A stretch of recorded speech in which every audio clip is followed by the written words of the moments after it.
আরজিকর কাণ্ডের রেস এখনও রাজ্য জুড়ে বয়ে চলেছে।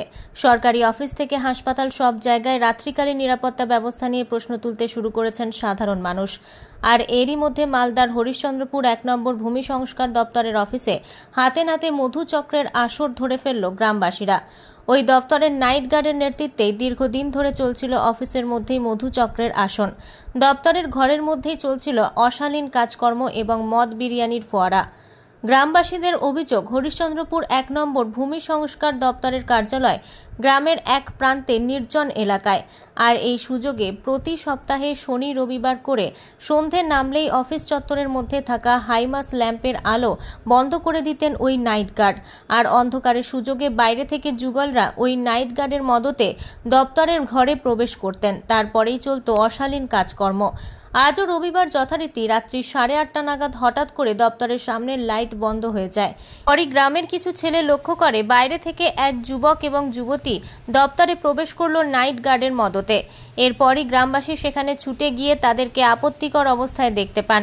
গ্রামবাসীদের চিৎকার চেঁচামেচিতে আরও লোক জমায়েত হয়ে যায়। খবর দেওয়া হয় হরিশ্চন্দ্রপুর থানায়। খবর পেয়ে হরিশ্চন্দ্রপুর থানার বিশাল পুলিশ বাহিনী এলাকায় ছুটে আসে। উত্তেজিত গ্রামবাসীদের সঙ্গে সেখানে বচসায় জড়িয়ে যায় পুলিশ কর্মীরা। এরপরে কার্যত উত্তেজিত জনতার কাছ থেকে নাইট গার্ড এবং ওই দুই যুবক যুবতীকে আটক করে থানায় নিয়ে আসে হরিশ্চন্দ্রপুর থানার পুলিশ। ফোন করে বলছে যে বাইরের লাইট বন্ধ আছে, একটা মেয়েকে নিয়ে বেলার অফিসে ঢুকলো। আমি বললাম কোনটাতে? বলছে 1 নম্বরে। তো আমি আসলাম, বাইরের লাইটটা বন্ধ করে ভিতরের দিকে ওরা কি করছিল জানি না। যখন আমরা ই করি জানলা থেকে এরকম মানে ওখানে গেম খেলি আড্ডা দিই। যখন জানলা থেকে দেখছি ভিতর দিকে কিন্তু বিরিয়ানি খাচ্ছে। কি করছিল ওটা তো বলতে পারছি না। 3 জন ছিল। এটা কোন বিল্ডিং? এটা 1 নম্বর বেলার অফিস। বেলার অফিসের ভিতরেই হচ্ছিল? সব ভিতরে হচ্ছিল। আর এর মধ্যে ছিল ভিতর দিকে নাইট গার্ডের বন্ধু হবে, যেহেতু আমি সঠিক জানি না। একটা মেয়ে ছিল, ওরা 3 জন যখন ছিল তো আমরা মানে 3-4টা চেংড়া মিলে বললাম যে কি ব্যাপার, রাত্রেবেলা মেয়ে কেন? বলছি এরকমই বলে বিরিয়ানি খাচ্ছি। আমি বলছি যে এখন যেহেতু 8:30 বাজছে, 8:30টার দিকে 9:30 বাজছে, তখন 8:30 বাজছিল। আচ্ছা, 8:30টার দিকে এত রাত্রে বেলায় একটা মেয়ে কেন ভিতর দিকে থাকবে? বলছি এরকমই বলে চিনা জানা আছে। কি হয়েছিল? কি নিয়ে গন্ডগোল হচ্ছিল? কি হয়েছিল? পাড়ার ছেলে আমরা দেখছি 2-3 দিন ধরে আমাদের মনে ডাউট আসলো যে প্রত্যেক শনিবার রবিবার অফিসের সামনে থেকে লাইট বন্ধ হচ্ছে, লাইট বন্ধ করে একটা মহিলা ঢুকছে। নাইট গার্ড থাকা সত্ত্বেও কেন ঢুকবে? আজকে আমরা যখন অফিসে চেক করতে গেছি দেখছি ভিতর দিকে ওরা লাইট বন্ধ করে আছে। বাইরের লাইট বন্ধ করে ভিতর দিকে কি করে? কজন ছিল? BLR office? এটা বিএলআর অফিস। ধৃত নাইট গার্ডের নাম বিশু মণ্ডল, বয়স 38 বছর। আরেক যুবক তারই পরিচিত বাবলু মণ্ডল, বয়স 25 বছর।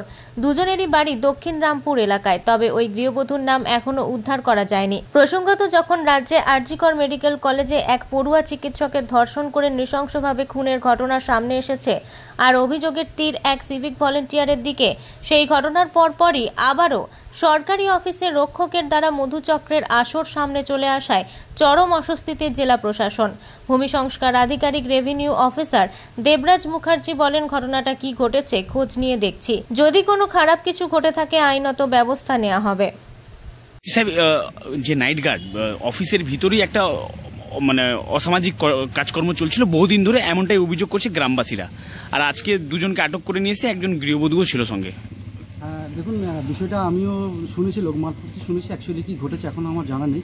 আমি হায়ার অথরিটিকে জানিয়েছি, আমাদের যারা সিনিয়র আছে ডিস্ট্রিক্টে, আমার বিএলও সাহেব, এডিএম সাহেব সবাইকেই জানানো হয়েছে, ম্যাডাম সবাইকে জানানো হয়েছে। ওনারা যেমন করছেন ইনস্ট্রাকশন দেবেন সেই অনুযায়ী আমাদের কাজ হবে।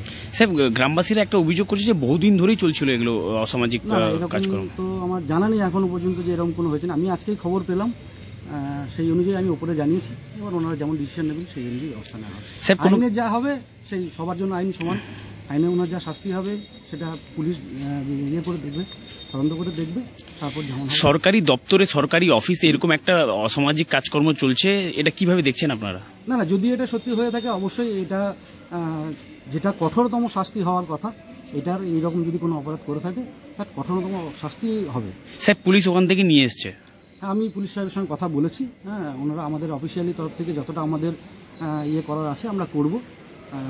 অপরাধী যদি অপরাধ করে থাকে তাহলে তার শাস্তি হবে। মালদা থেকে দেবাশিস পালের রিপোর্ট, আনন্দবার্তা।